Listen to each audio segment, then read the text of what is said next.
Assalamualaikum warahmatullahi wabarakatuh. Selamat datang kembali di channel Sport and Science Edu. Pada pembahasan kali ini kita akan membahas tentang review of the literature atau biasa kita sering menyebutnya kajian pustaka. Ya, kali ini saya akan sendiri yang membawakan Rama Kurniawan. Oke, kita mulai. Jadi ada beberapa langkah-langkah penelitian yang memang harus kita lakukan. Yang pertama, tentu identifikasi masalah. Yang kemudian disusul dengan merumuskan masalah. Nah, ini pembahasan 1 dan 2 ini kemarin sudah kita bahas atau dibahas oleh rekan saya, Iva Silviana. Bisa dicek di video sebelumnya. Nah, kita akan ke step berikutnya, yaitu review literatur atau review of the literature, atau istilah sering menyebutnya adalah kajian pustaka. Nah, ini penting ketika sudah mendapatkan masalah, kita juga perlu tahu kira-kira pandangan dari para peneliti atau teori-teori yang berkembang mengenai kategori atau spesifikasi masalah kita itu nanti seperti apa. Ada pro dan kontra, kemudian ada pandangan-pandangan terkini yang perlu kita masukkan di dalam pustaka dalam dukungan untuk menjawab penelitian kita. Oke, kita mulai. Kita ke konsepnya dulu saja. Jadi, apa yang dimaksud dengan kajian pustaka? Ketika kita melihat definisi istilahnya bahwa review of the literature itu adalah dari dua kata. Yang pertama review, yaitu meninjau kembali, dan selanjutnya literatur, yaitu pustaka. Yang kita bisa pahami bahwa meninjau kembali pustaka adalah beberapa teori, beberapa kajian-kajian yang terbukukan dan sebagainya atau dimasukkan ke dalam jurnal itu kita bahas atau kita ulas kembali. Untuk apa? Ya jelas untuk mendukung rumusan masalah atau masalah yang sedang kita bahas dalam penelitian. Ini penting, step-step ini pasti dilakukan oleh beberapa peneliti, bisa jadi mahasiswa yang sedang skripsi atau para peneliti yang sedang melakukan penelitian. Jadi dari rumusan masalah yang sudah ada, dari masalah yang sudah kita bawa sebelumnya, kemudian kita lihat dari sisi pandangan-pandangan dari para pakar itu seperti apa. Contoh misalkan kaitannya dengan motivasi. Bagaimanakah tingkat motivasi siswa A dalam mempelajari mata pelajaran B? Nah, berarti yang perlu kita bahas atau kita tinjau ulang bahwa kaitannya kan tadi masalahnya dengan motivasi, maka variabel yang sedang kita teliti itu kita bahas dari beberapa buku, dari beberapa jurnal-jurnal terkini terkait dengan motivasi. Seperti apa sih pandangan motivasi, baik penelitian terdahulu yang beberapa tahun yang lalu ataupun yang sedang terbaru atau terkini. Ya, jadi ada sesuatu yang berbeda atau teman-teman lain yang perlu kita masukkan sebagai bahan pustaka. Oke, kita lanjut ya. Ada beberapa pandangan para ahli, yaitu saya mengutipnya dari Frankel, yaitu literature review itu dimaknai sebagai literature review is an assessment of a body or bodies of literature that pertain to a specific question. Artinya adalah literature review atau kajian pustaka itu adalah penilaian terhadap keseluruhan dari literatur yang berkaitan dengan peneliti pertanyaan penelitian spesifik kita. Jadi contoh misalkan kita tadi membahas tentang motivasi, maka beberapa teori-teori yang berhubungan dengan motivasi, misalkan ada beberapa kajian motivasi ekstrinsik, kemudian ekstrinsik dipecah lagi menjadi beberapa, misalkan introjected dan seterusnya, atau mungkin ada lagi tambahan dari penelitian lain berkaitan dengan motivation dan seterusnya, itu jadi kita masukkan. Nah, beberapa kajian pustaka yang kita dapatkan baik dari buku maupun dari hasil penelitian dari jurnal-jurnal penelitian para ahli dan sebagainya itu bisa kita jadikan sebagai ulasan dalam pembahasan untuk menjawab penelitian kita. Nah, sedangkan menurut Wirarta ya dikatakan sebagai uraian sistematis tentang teori-teori dan hasil-hasil penelitian yang didapatkan oleh peneliti terdahulu yang ada hubungannya dengan permasalahan atau tujuan penelitian. Jadi setelah kita mempunyai eh, gambaran rumusan penelitian, maka dari variabel yang kita teliti nanti kita akan mencoba mencari teori-teori yang berkembang, yang berhubungan dengan penelitian kita, kemudian kita uraikan secara sistematis. Nanti bisa jadi ada side A, side B, pandangan yang satu dengan yang lain, bisa jadi kita combine, bisa jadi kita perkuat, atau bisa jadi kita memberikan semacam kontradiksi, kira-kira pandangan dari peneliti A, peneliti B, bagaimana dari penelitian yang sudah dilaksanakan terdahulu.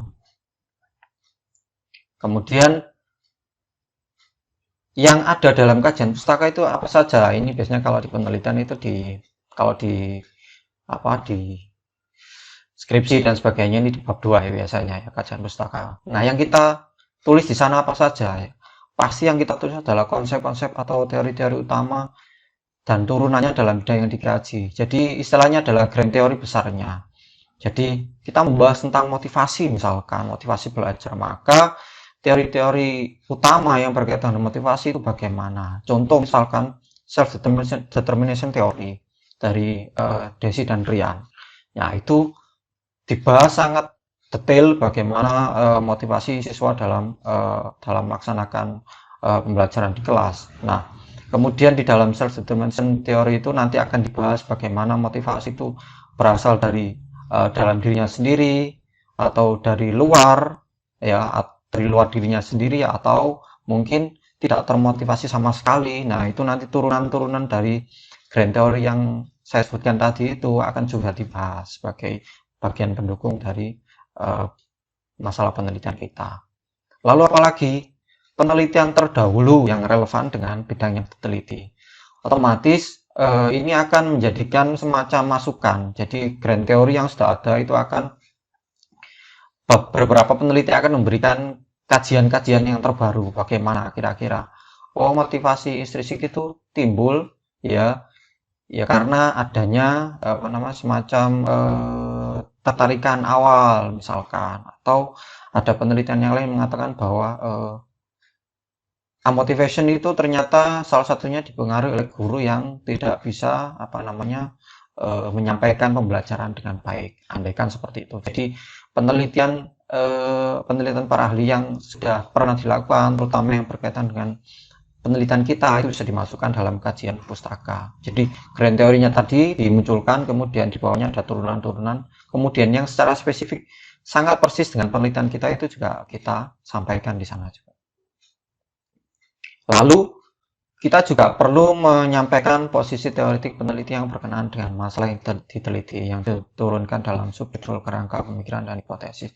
Dari beberapa teori itu kita juga bisa memberikan beberapa penambahan dalam artian di mana sih posisi pembahasan yang kita bahas. Jadi tidak langsung hanya memberikan gambaran secara umum saja.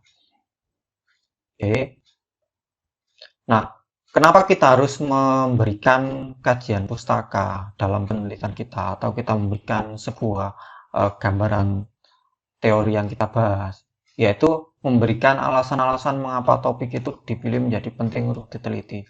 Artinya bisa jadi pembahasan dalam teori yang dibahas oleh para peneliti sebelumnya itu ada beberapa semacam kekosongan dalam penelitian kita, dalam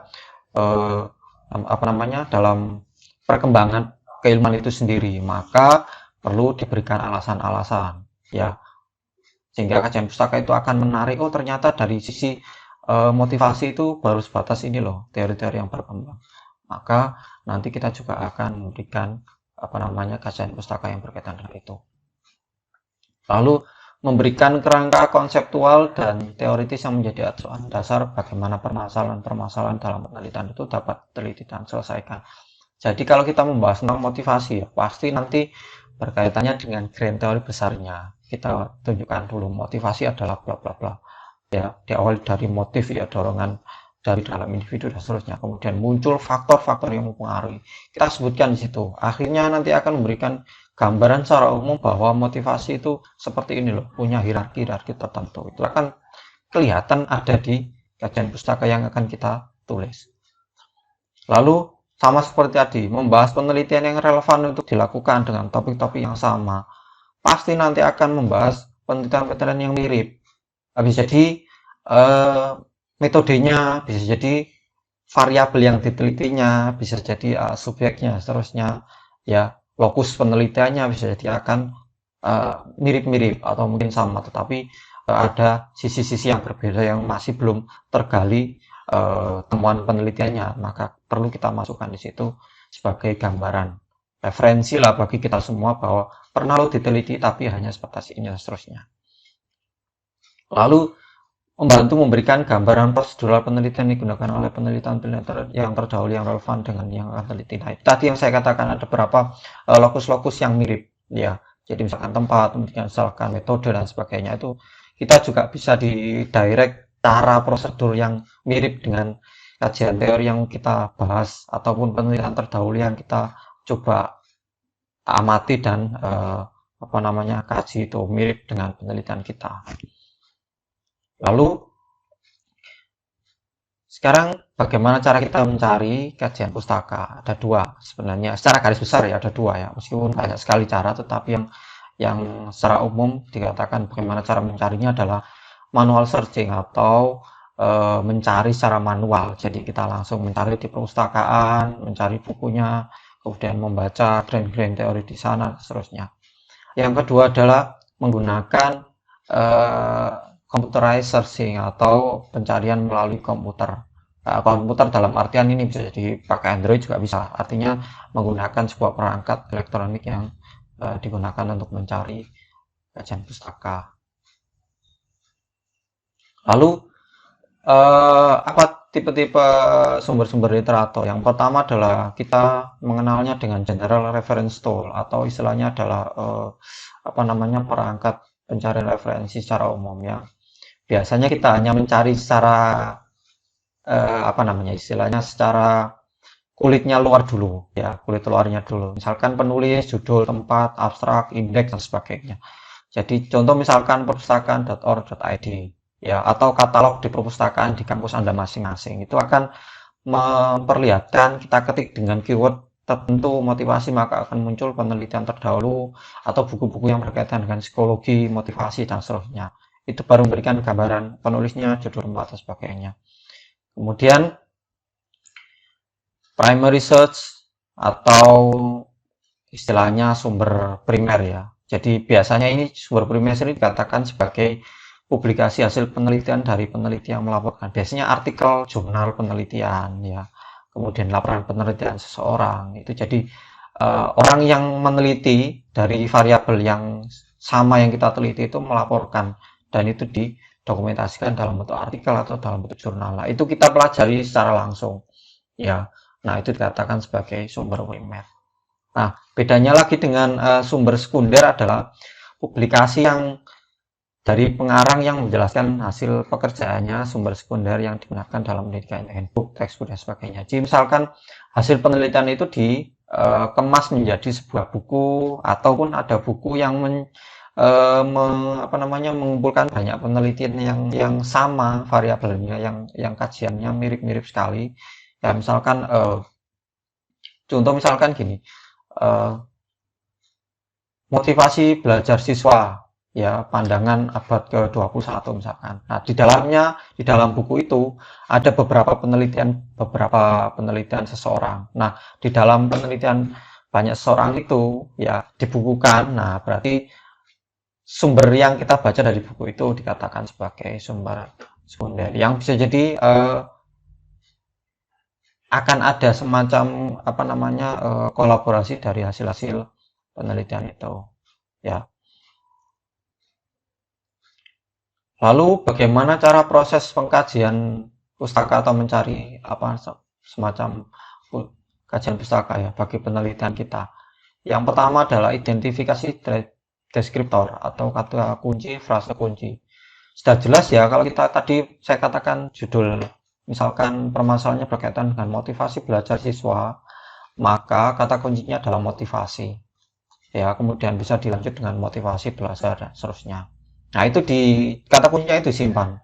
Kemudian kita cari di dalam, bisa tadi di sumber primer atau di sumber sekunder berupa buku ataupun di general reference tool kita pakai. Kita masukkan di situ keyword, akan muncul beberapa sumber-sumber kajian teori yang bisa kita ambil teorinya.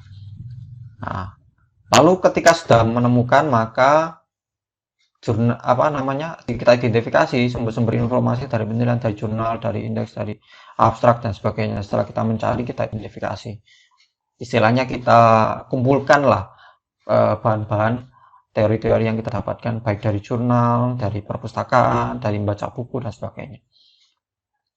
Lalu dari kata kunci yang banyak itu tadi kita identifikasi mana-mana yang potensial, yang relevan. Ada misalkan motivasi kita dapatkan karena kita keywordnya tadi motivasi, maka muncul motivasi bekerja, motivasi motivasi berprestasi. Nah, kita bedakan, kita misalkan motivasi bekerja ini kita sampingkan dulu. Yang motivasi berprestasi ini mirip-mirip sekali dengan artinya masih relevan dengan motivasi belajar.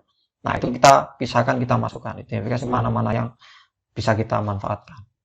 Setelah itu kita mengumpulkan dan menganalisis isi publikasi. Setelah itu kita pelajari dari jurnal-jurnal yang sudah kita pisahkan, yang kita dapatkan yang relevan dengan penelitian kita. Kemudian kita analisis, ya kita review jurnalnya, kita baca mendalam buku yang sesuai dengan penelitian kita. Kalau memang laporan itu tidak relevan, kok sebenarnya dari sisi awal cocok tapi ternyata kita pelajari review, ini kurang spesifik, tidak mirip dengan penelitian saya, kita pisahkan. Yang satunya ada yang yang potensial relevan dengan kita kategorikan, kita urutkan berdasarkan relevansi dan kepentingan. Bisa jadi metode yang kita pakai kemungkinan akan sama dengan penelitian ini, maka saya gunakan sebagai kajian teori. Atau mungkin dari sisi pembahasan teori yang kita bahas tadi, ada motivasi intrinsik dan ekstrinsik, padahal penelitian yang kita bahas sebenarnya ada 5-6 kategori motivasi. Ada motivation, ada introjected, ya ada ekstrinsik, kemudian ada ada motivasi yang lain yang lebih banyak, maka yang lebih mendekati dengan pembahasan kita yang kita ambil, kita kategorikan. Lalu setelah itu kita susun rangkuman dari laporan artikel yang mengandung informasi yang relevan. Jadi informasi yang relevan itu nanti kita kumpulkan, kemudian kita rangkum, selanjutnya nanti akan dimasukkan ke dalam tinjauan kepustakaan. Jangan lupa ketika nanti sudah mendapatkan sebuah sumber, baik artikel penelitian dan sebagainya, nanti tulis di dalam kajian pustaka Anda. Jangan lupa setelah menulis juga ditulis daftar pustaka. Khawatirnya nanti lupa. Itu sering terjadi di beberapa mahasiswa atau peneliti. Sudah hampir mau selesai, mau ada review terakhir, tiba-tiba loh, yang saya tulis di bab 2 kajian pustaka ini sumbernya misalkan Murdiono tahun 2020 misalkan. Tapi saya bingung ini buku yang mana yang kemarin yang saya pakai, karena tidak ditulis dalam daftar pustaka langsung, kecuali kalau misalkan Anda menulisnya di bab 2 kajian pustaka, Anda tulis Murdiono 2020. Selanjutnya jangan lupa langsung beralih ke daftar pustaka. Maka kita tulis di jurnal apa, kemudian volume berapa, nomor berapa, tahun berapa, jurnal mana yang sedang kita rujuk dan sebagainya. Kalau kita pakai reference tool yang sudah sering dipakai terkini, misalkan pakai Mendeley, pakai Zotero dan sebagainya. Nah, itu enak ketika sudah memakai itu, maka ketika kita memasukkan nama referensi tertentu, maka otomatis daftar pustaka terakhir sudah langsung otomatis muncul. Nah, itu lebih enak dari kemajuan modernisasi saat ini. Jadi, saya pikir itu ya pembahasan untuk kajian pustaka, nanti bisa didiskusikan kembali di kesempatan yang lain, nanti bisa kita diskusi. Istilah yang terakhir yang ingin saya sampaikan, semakin banyak peneliti mengenal, mengetahui, dan memahami penelitian yang relevan dengan topik, maka semakin dapat dipertanggungjawabkan caranya meneliti permasalahan yang dihadapi. Jadi yang dibaca itu banyak, jadi cakupan yang sedang kita bahas itu akan semakin luas, itu semakin bagus. Jadi ada semacam pandangan A, pandangan B, pandangan C yang bisa memperkaya sejauh mana sih hal-hal yang bisa kita combine dalam penilaian kita. Ada yang mendukung, ada yang tidak mendukung atau kontradiksi dan sebagainya. Nah, itu makanya jangan hanya memakai satu atau dua referensi saja. Bisa jadi itu merupakan pandangan yang positif dari penelitian kita saja. Bisa jadi ada semacam referensi yang lain dari peneliti yang lain yang juga kontradiktif. Nah, itu perlu dimasukkan agar kita punya keluasan informasi terkait dengan pembahasan penelitian kita. Saya pikir itu. Terima kasih atas atensinya. Kita sambung lagi di lain kesempatan. Saya akhiri. Assalamualaikum warahmatullahi wabarakatuh.